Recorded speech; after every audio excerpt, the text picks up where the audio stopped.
So welcome back again guys for another problem solving for basic integration sa integral calculus.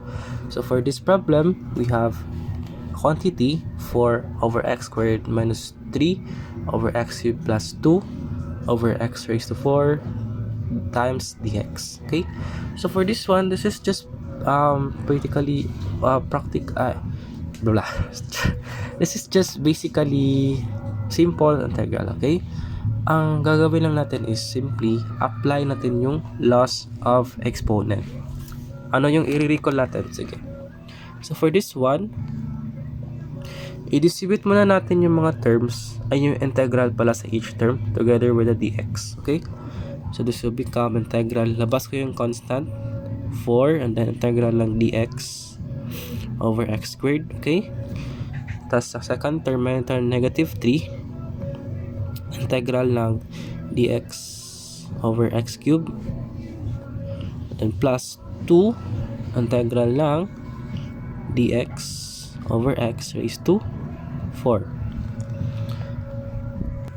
So after is recall natin, di ba, if we have let's say this one, if we have 1 a raised to n, okay, that is also equivalent to a raised to negative n. So para ma-integrate natin to, since this yung degree dito is 2 or greater than 1, we cannot apply the ln of x, yung integral ng dx over x, right? So di sila the same kapag ganyan, okay? So we need to emphasize that one. So since degree dito is 2, which is mas greater sa 1, so we cannot apply the ln of x. So yung gagawin natin is we need to make it as a negative exponent, which we need to bring this up. So this will become 4.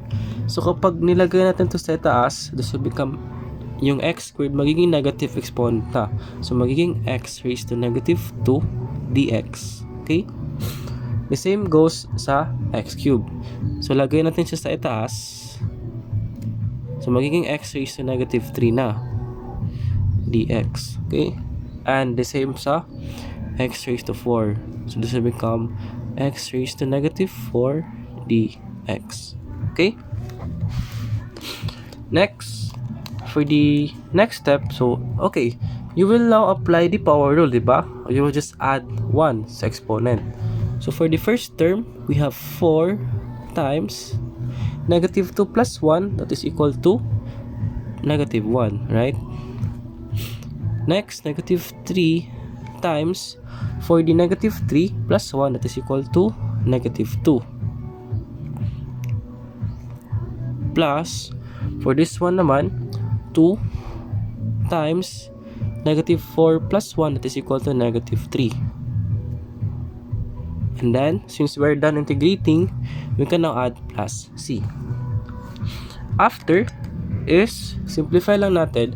So, since naka-negative yung mga exponent dito, pwede ko siyang ulit ibalik sa positive exponent, which we just need to bring this down.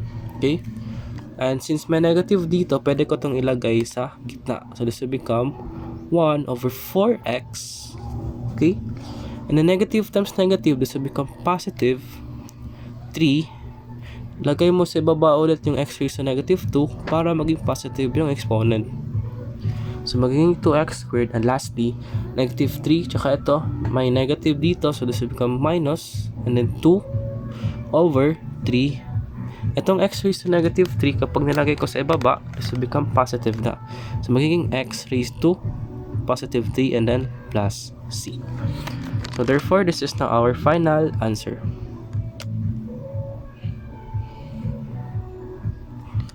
Hopefully, na-gets nyo guys.